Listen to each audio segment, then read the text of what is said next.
J'appris bien vite à mieux connaître cette fleur. Elle avait germé un jour d'une graine apportée d'on ne sait où. Le petit prince sentait bien qu'il en sortirait une apparition miraculeuse.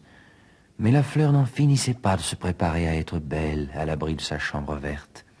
Elle choisissait avec soin ses couleurs, elle s'habillait lentement, elle ajustait un à un ses pétales. Elle ne voulait pas sortir toute fripée comme les coquelicots. Elle ne voulait apparaître que dans le plein rayonnement de sa beauté. Eh oui, elle était très coquette. Sa toilette mystérieuse avait donc duré des jours et des jours. Et puis voici qu'un matin, justement à l'heure du lever du soleil, elle s'était montrée.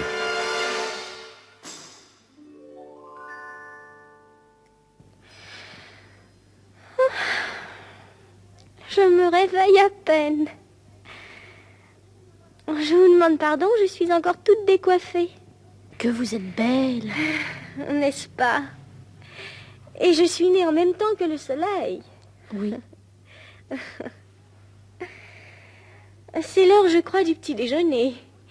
Auriez-vous la bonté de penser à moi? Et le petit prince, tout confus, ayant été chercher un arrosoir d'eau fraîche, avait servi la fleur. Ainsi l'avait-elle bien vite tourmentée par sa vanité un peu ombrageuse. Un jour, par exemple, parlant de ses 4 épines...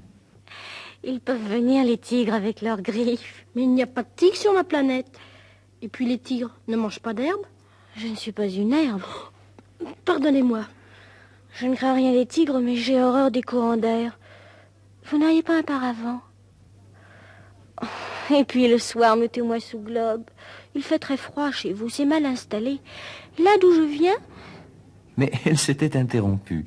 Elle était venue sous forme de graine. Elle n'avait rien pu connaître des autres mondes. Humiliée de s'être laissée surprendre à préparer un mensonge aussi naïf, elle avait toussé 2 ou 3 fois pour mettre le petit prince dans son tort. Et le petit prince, malgré la bonne volonté de son amour, avait vite douté d'elle. Il avait pris au sérieux des mots sans importance et était devenu très malheureux. J'aurais dû ne pas l'écouter. Il ne faut jamais écouter les fleurs. Il faut les regarder et les respirer. La mienne embaumait ma planète. Mais je ne savais pas m'en réjouir. Elle m'embaumait et m'éclairait. Je n'aurais jamais dû m'enfuir. J'aurais dû deviner sa tendresse derrière ses pauvres ruses. Les fleurs sont si contradictoires. J'étais trop jeune pour savoir l'aimer. Je crois qu'il profita pour son évasion d'une migration d'oiseaux sauvages. Il arrosa une dernière fois la fleur, se prépara à la mettre à l'abri sous son globe et se découvrit l'envie de pleurer. Adieu. Adieu.